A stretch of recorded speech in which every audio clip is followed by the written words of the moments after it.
Hi guys, I'm Michelle from Enchanted Vacations and you're watching Disney Made Easy.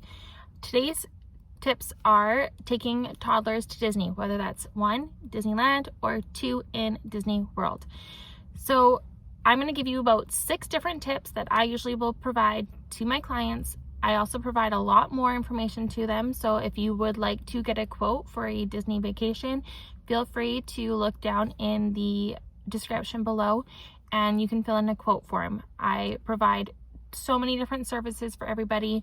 I do personalized itineraries for all my families. I help plan their park reservations. I help them book strollers, book dining, book transportation, book your hotels, and even book your park tickets. So yeah, today we are talking about toddlers in Disney. If that is an overwhelming feeling for you, that you really want to take your kids with you but you just don't know how to do it, here are some 6 easy things to get started. Tip number 1 is to find a hotel that is within walking distance to the parks, as well as one that may have a continental breakfast. Having a continental breakfast allows you guys to all eat as a family before going into the parks, saving you money on at least one of the meals while you're in the parks, because let's be honest, Disney is not cheap, especially when it comes to food. We always will try and find one that has a continental breakfast where we can eat in the morning, and then we can also pull out some fruits and take some snacks with us from that continental breakfast to the parks. Which kind of leads me into tip number 2. Tip number 2 is to order groceries to your hotel. There are many different grocery stores around the Anaheim area, especially in Disneyland, and there are some in Walt Disney World that will actually deliver groceries to your hotel room or to the hotel. You will have to make sure that you let the hotel know and make sure that your room has a fridge or a microwave in order to do that. So ordering groceries to your hotel room helps with you can make breakfast again, you can make your lunches, and you can get enough stuff to bring snacks. You can bring food into the parks, you just can't bring any loose ice into the parks, but you can bring like ice packs. So we used to always either make sandwiches or bring in a whole thing of fruits and vegetables. Tip number 3 is to bring a stroller. Even if you think that your kids are too old to be in strollers or they don't like being in strollers anymore, walking around the parks all day and then walking to and from the hotel rooms, it's a lot of walking, and having the stroller is great for just being able to plop the kids in there and going from one side of the park to another if you need to, or when they get tired and they want to have a nap, instead of you carrying them around the parks, especially in the summer months when it's really hot, you can just plop them in the stroller and keep them going. Another benefit to having the strollers is it's somewhere to keep all of your things. Just make sure that you don't keep any valuables in your stroller, because when you go on rides, you will have to park your stroller in stroller parking and then you can go on the rides. You obviously can't bring the stroller with you in the lineups or on rides. So we usually will keep a backpack with the stroller, and then we'll bring a smaller bag with all of our valuables. So phones, phone chargers, wallets, gift cards, anything like that, anything we definitely do not want to have potentially taken from our stroller will come with us in a smaller bag. So now you're probably wondering, how many days in the park should I be going with my kids? My recommendation is always 4 days in the park, with a day of rest in between. Now, if that is completely out of budget for you guys, or it doesn't work with your schedules, then that's okay. Then I would do 3 days in the park, and just know that they may be slower days. If you can, avoid doing the park hopper. Do 2 days in Disneyland and 1 day in California Adventure Park. 3 days in the park will give you enough time to see and do everything. I know with our kids, the day 2 was their worst day. They were really tired, they were overstimulated.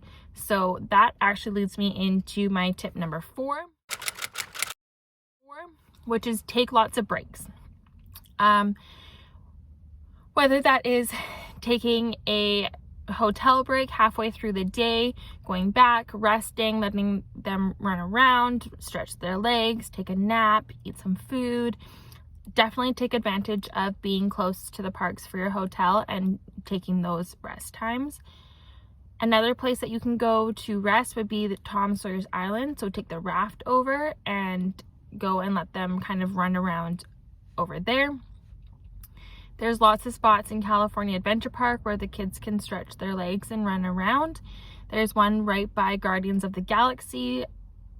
So if there's people in your party who want to ride it, they can use this time to stand in the lineup, use those rides, and the kids can kind of run around and stretch their legs in this little area, as well as the Redwood Creek Trail, another area where they can do some climbing and just basically get up and get all of their energy out.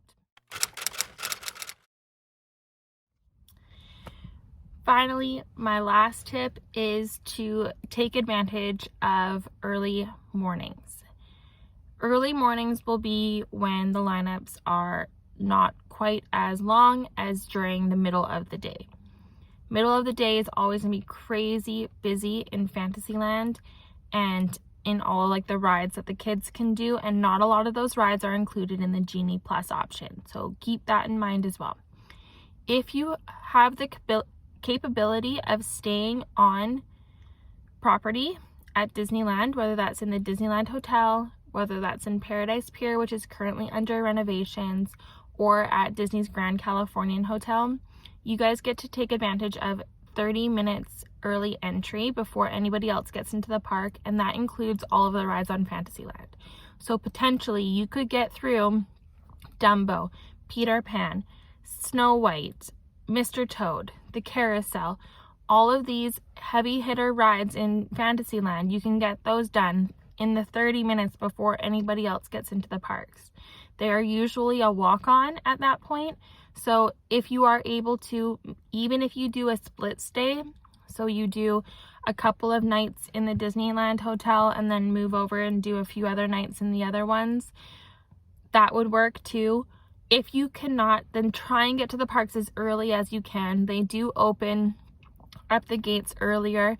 You just have to wait until what we call rope drop. So at 8 o'clock when the parks open, they will drop the ropes from where you're waiting, and then you can go. But definitely take advantage of the early mornings, and then if your kids are able to, take advantage of the later nights as well, because it won't be quite as busy.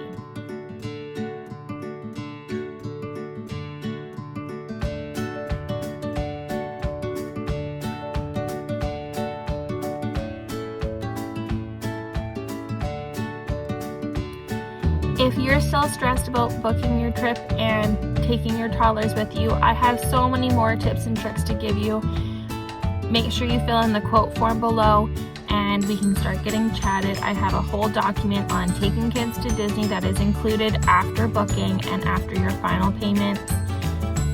Let's make this trip magical for the entire family. It really is amazing seeing your kids, no matter what age they are, in Disney. I'm hoping to start releasing these videos weekly with different tips and tricks for you guys. Comment below to let me know what kind of videos you would like to see in the future, and I will see you next time. Thanks for tuning in.